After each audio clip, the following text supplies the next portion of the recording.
Any surprises for you personally, right? Your bank account is different, right? You've climbed to the mountaintops, right? Maybe not as much stress of, how am I going to make payroll anymore, but Hmm. we hear sometimes that there's a bit of a letdown, whether that's a week later, a month later, a year later, of just, what do I do now, right? I'm still here, I'm still the leader of this team, but it's different, right? Any Hmm. surprises? Yeah, success to me was always a funny word because people would see the businesses growing and we were doing a lot of great things, and I'd get pats on the back often, and I was like, don't say I'm successful until I have like a defining exit or something happens where you can clearly say, okay, that's the line in the sand, we crossed it.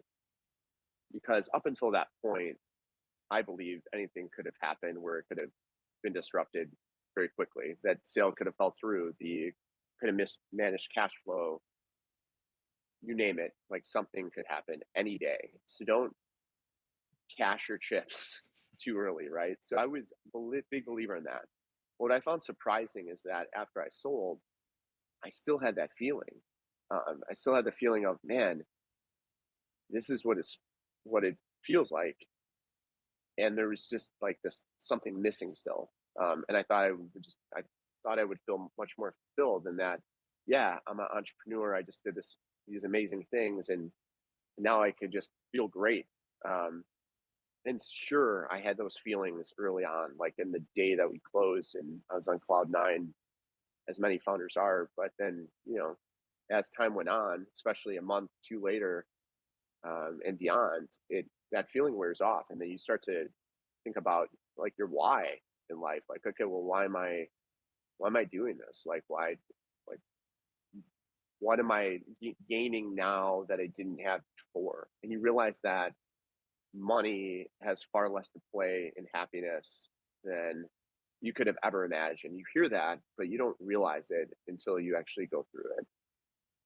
And you can also have a hard time talking to people about it because no one, I shouldn't say no one, but like it's hard to say that to someone, right? That may be struggling. Like you can't have like that same conversation. And it's not like this sort of depression.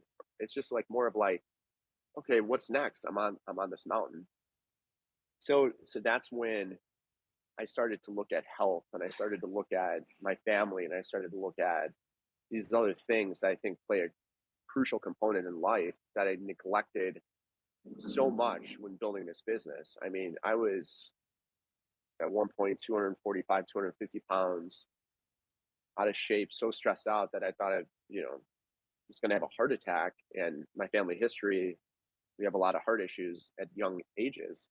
So I'm like, what's the point of having done all this if I'm going to die? And then that's when I started to look at, man, I better do something about my health. And for the first time went to like an executive physical and just started to get things in track. And then that led me down a path of doing races and martial arts and all this stuff that I became involved into, which led me to where I'm at today.